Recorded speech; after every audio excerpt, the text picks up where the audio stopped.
ازيكم عاملين ايه؟ النهارده ان شاء الله هعرفكم ازاي نعمل الحنه بتاعه الرسم، الحنه السوداني اللي احنا بنرسم بيها.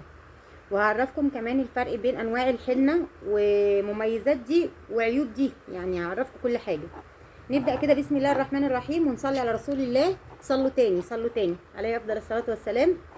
احنا معانا النهارده الحنه دي اسمها تنشو. الحنه دي اسمها تنشو، تمام. ديت بتيجي من السودان، احنا بنشتريها من الجماعه السودانيين، وهتلاقوها ممكن عند العطار الكبير مثلا زي مدرور كده. اوكي. دي حنه حلوه، انا بحبها جدا وسوادها حلو جدا وبتتعجن بميه من الحنفيه. تمام. معانا برضو شوهان، دي اسمها شوهان. كل الحنانات او اغلبيه الحنانات بيبقوا بيشتغلوا بدول. تمام. دي برضو مستورده، تمام. وبنشتريها من جماعه السودانيين حبايبنا. واللي ما يعرفش المصادر ديت ممكن يلاقيها عند العطار اللي هو زي مثلا يكون عطار مشهور زي مدرار مثلا. دول هنعجنهم بميه بس، وهوريكم طريقه العجن ازاي. هنركن دول على جنب علشان نبقى بس نتعرف على الانواع اللي معانا. النوع التاني اللي معانا اسمها جلوشيا، دي حنه هندي. اوكي. هي طبعا الكتابه بتيجي ايه متشقلبه، بس انت اعرفي شكل الانبوبه. بصوا يا بنات، جلوشيا دي حلوه للبشره الحساسه. في منها الوان، يعني في منها النبيتي، في منها الاخضر، في منها الاحمر، في منها الاسود. بس دي ما بتقعدش في الجسم يومين او 3 بالكتير. خلاص، دي بتنفع قوي للبشره الحساسه، الناس اللي هي بتقول لك انا عندي حساسيه اصل انا رسمت قبل كده وجسمي التهب. نستخدم ديت وبنعبيها في القرطاس، وهنشوف ازاي برضو. نيجي لتالت حاجه معانا النهارده. انا مش بحب ان انا اطول يعني، وبرضو مش حابه اتكلم بسرعه. الحنه دي اسمها جمانه. طبعا الحنه دي وحشه جدا. اوكي. دي كنا بنجيبها زمان عشان نعجنها باكسجين 20. احنا عندنا الاكسجين 20 30 40، كنا بنعجنها ب20 اكسجين تركيز 20 او تركيز 10 ونعمل بيها الضوافر، كانت بترسم. دلوقتي لا، يعني تمنها دلوقتي 25 30 جنيه ما بترسمش ولا ضوافر ولا جلد. يعني انا جبت 2 كنت فرحانه بيهم ان انا لقيتها جاهزه. طيب هنعمل الضوافر ازاي ونستغنى عن دي؟ خلاص دي كده ايه، ما تجيبوهاش. اوكي. دي تجربتي انا الشخصيه، اللي عايز يجيبها وبتعجبه هو حر. احنا بنجيب الحجر الاسود وبنعجنه باكسجين تركيز 10. يعني حتى اكسجين تركيز 10 ده لو مش موجود هتجيبي اكسجين 20 وتزوديه شويه ميه. خلاص كده انت حليتيه فبقى التركيز 10. بصوا هتجيبوا شويه حجر اسود. حتى الحجر اللي في الازازه نفسه مش عايز ينزل. المهم حبه حجر اسود، هما بيبقى زي البودره. انزلوا بقى، انزلوا الله يهديكم. ايوه. ها اهي. انا بس مرضتش ارميها، انا قلت اخليها عشان اصور واوريها لكم. حبه حجر كده وشويه الاكسجين تبقى كريمي وترسمي بيها الضوافر. خلاص دي كده خلصنا منها.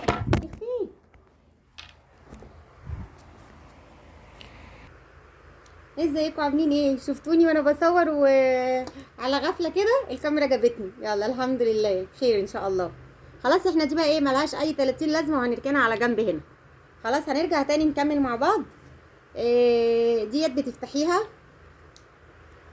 بتفضيها، بتفتحي ده وبتفضيها في كيس من دول.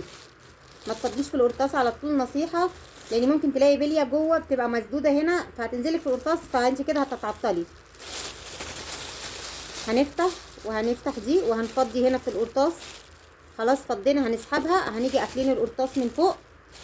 خلاص زي كده. انا ما فضيتش طبعا لان انا ايه مش محتاجه افضي. هقص حته من الطرف، وادي القرطاس اللي انا عملته معاكم الحلقه اللي فاتت اهو.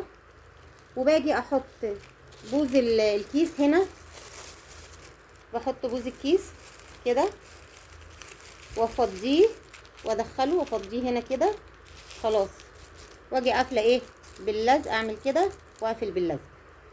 وكده انت بقى ايه تقدري تشتغلي بالحنه الجلوشيا دي لو هي جايه في انبوبه، وساعات بتيجي في كيس جاهز. نيجي بقى للحنه التانية اللي هي بقى هنرسم بقى ونشتغل بيها وناكل منها عيش. تمام. ان طبيعي اللي بتدفع 30 20 50 في ثمن الرسمه عايزاها تقعد معاها 15 20 يوم، مش عايزه ايه يومين 3. لكن اليومين 3 دول مين بيطلبها؟ زي ما قلت لكم، واحده عايزه ترسم لبيبي، واحده بتقولك بشرتي حساسه او هي قلوقه بطبعها. طيب ديت انا كنت فاتحاها. تمام. نشتغل منها. توفير بقى والاقتصاد يا جماعه. بصوا شايفين الغطا ده؟ ركزوا معايا. بلاش دي طلعت فاضيه. اقول لكم على حاجه، اعملوا لي بلوك. نفتح بقى دي. ما تنسيش وانت بترسمي بقى الحنه للعروسه كده وصوتك حلو، تغني لها كده اغنيه حلوه كده وتدندني كده، اعملي جو مرح كده وانت قاعده. بسم الله الرحمن الرحيم. خلي ليكي جو كده جميل وانت قاعده. بصوا بقى هنحط شويه هنا. على فكره انا مش محتاجه املى الغطا، يعني انا لو هعمل 4 5 رسمات هما شويه دول كافيين قوي. انا ما مليتش الغطا. شايفين لونها؟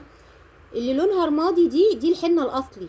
اللي لونها اسود دارك تنزل لونها اسود من الازازه زي دي كده، مضروبه تروحي ترجعيها للي خدتيها منه، تقولوا له اتقي الله، احنا ناس بناكل عيش، اتقي الله.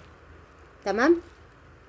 لما تفضيها ما تعجنيش نفسك، قصدي سوري ما تتعبيش نفسك وتعجني وترسمي، لانها هتطلع وحشه، هتطلع لونها فاتح، مش هتشرفك. لكن هتلاقيها لونها رمادي زي دي كده. اشتغلي وانتي مطمنه. بصوا انا هفضيها في الكيس اهو، ومش هضيف اي حاجه قدامكم، مش هضيف اي حاجه، بس هنقفل دي. وانا كده ما عنديش حاجه اصلا، انا هستغلها، انا هرسم بيها لنفسي او هرسم بيها لجارتي او صاحبتي، يعني عادي مفيش مشكله. بصوا حبه نون ازاي، شايفين هنعجنها ازاي؟ ادي ميه اهي، ميه اهي. هنحط حبه صغننين، حبه نقطتين ميه اهو. اما عاوزه احط تاني واجي اعجنها، هاجي احط نقطتين ميه تاني. على فكره في ناس بتحطها في فنجان وتقعد تقلب بخله وبعدين تفضي في الكيس وبعدين من الكيس للقرطاس. طب وليه اللفه دي يعني؟ سامح بق ميه.